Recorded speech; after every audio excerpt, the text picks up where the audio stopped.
Have you ever been stretching and actually felt worse afterward?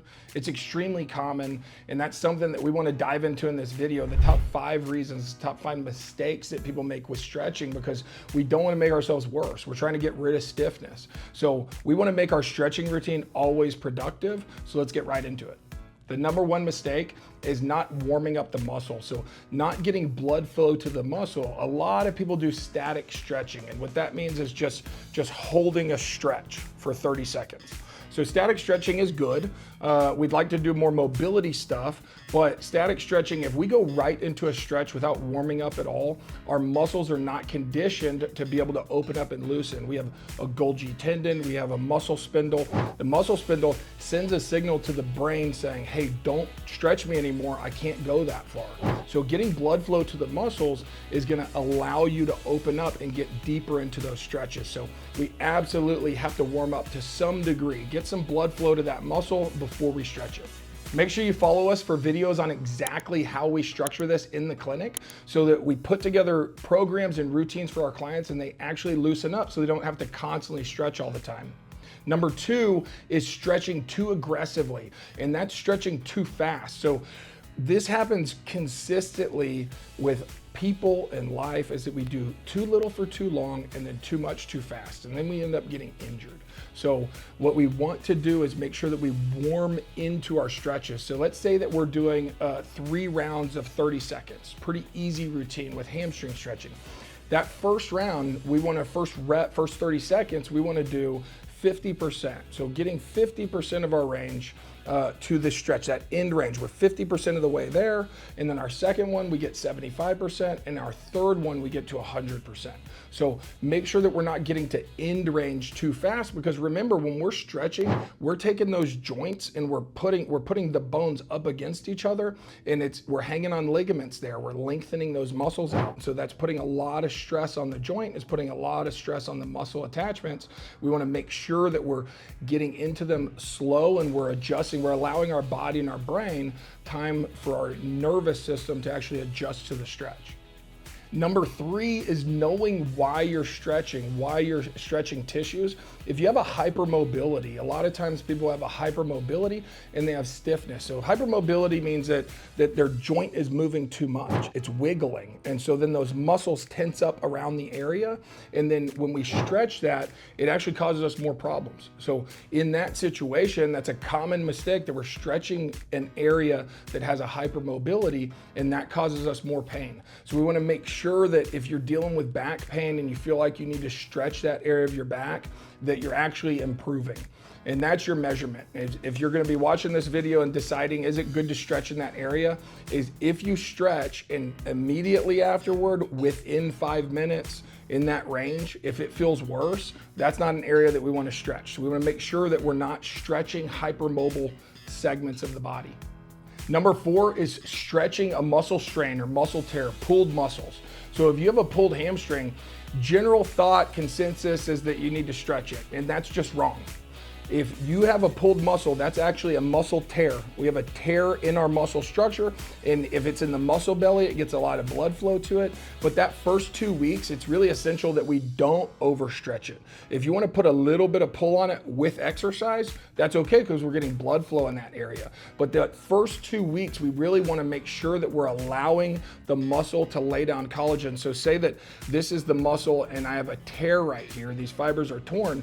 If I am pulling on them, I'm pulling them apart. I'm not giving them the ability to lay down collagen and tighten back up. So if I have a pull, let's say the muscle's tight, I want to loosen up the muscle on this above, loosen up the muscle below, and then I've allowed it to cinch up a little bit. Then I can lay down collagen. I do that for the first 2 weeks. So if I have a tear here, let's say it's the hamstring, but I have a tear in my muscle belly of my flexors, I want to loosen up above, loosen up below, allow that to cinch up, and I want to lay down collagen right there. That first 2 weeks is really essential to lay down collagen. Then after 2 weeks, we can actually get into where the collagen lays down. Most of the time it lays down like scar tissue. The fibers aren't perfectly oriented. They are laid down haphazardly like this. So then we can get into that muscle, loosen it up, we stretch it, but we work it at the same time. We will always want to be putting some stress on the muscle, getting blood flow into it, and getting stronger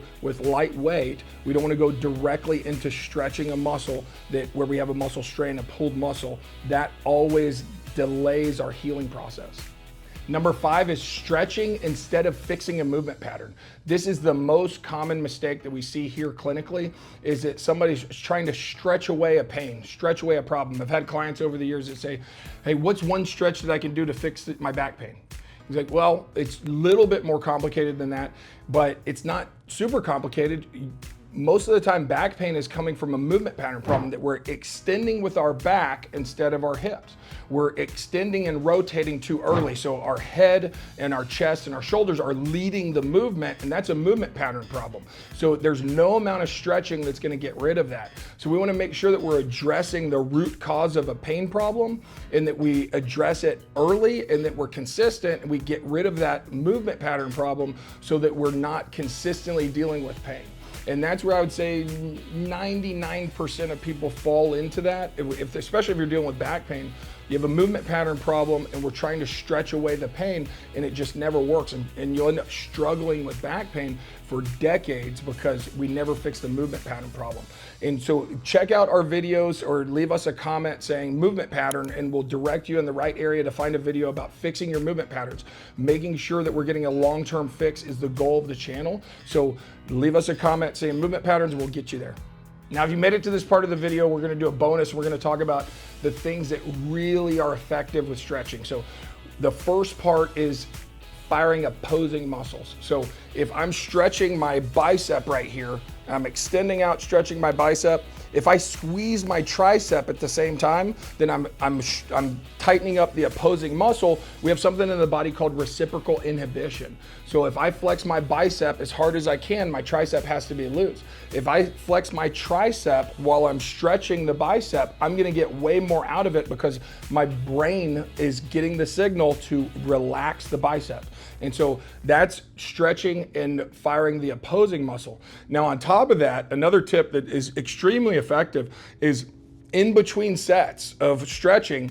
If I'm stretching the bicep, then I engage the bicep for 5 seconds, and then I go back into the stretch. I'm gonna get even further into the stretch. So I can fire my tricep during the stretch and then fire my bicep when I finish the stretch. That will allow my brain to know, oh, it's okay, I've got blood flow in there. That muscle spindle gets the signal to relax, and we can get deeper into those stretches. And these are little tips and tricks. These are ways that we get around that warming up and getting blood flow to the muscles. We get blood flow to the muscles in the stretch, but remember that we're gonna start slow, and that's that 50%, and then 75%, and then 100%. Well, we're getting blood flow in those muscles, and we're using natural systems in the brain to get those muscles to relax. Our second bonus tip is the most impactful way to get muscle length is always a 3-pronged approach. It's soft tissue mobilization, so loosening up that muscle tissue before you get in there. Then we get blood flow to it, and then we lengthen it. So always doing those 3 things to actually get length in a muscle.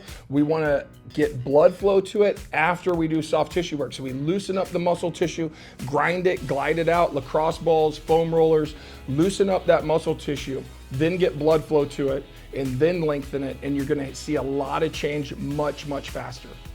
And the third bonus is that stability will change the stiffness that you feel much more than stretching. So getting into deeper positions, working on mobility and controlling those positions, utilizing muscles in deep positions in your stretches, in mobility routines, you're gonna see a lot more improvement than static stretching alone. Okay, so the 5 common mistakes. Number 1 was not getting blood flow to the muscles, not warming up before we stretch them. Number 2 was being too aggressive, that we're getting to end range too fast. Number 3 was stretching a hypermobility. that we have a hypermobile segment and we're stretching it and we're making it more hypermobile. Number 4 was stretching muscle strains, muscle tears, pulled muscles. That's not what we want to do in the first 2 weeks with those. If we want to get out of it quicker, then we don't want to stretch them in the first 2 weeks. And number 5, really the most essential, is fixing the movement pattern, that we're trying to stretch away a pain problem without fixing the movement pattern. So if you found this helpful, leave us a comment, let us know. If you want videos on specifically what we do here in the clinic and how we get the results for our clients, then let us know and we'll see you in the next video.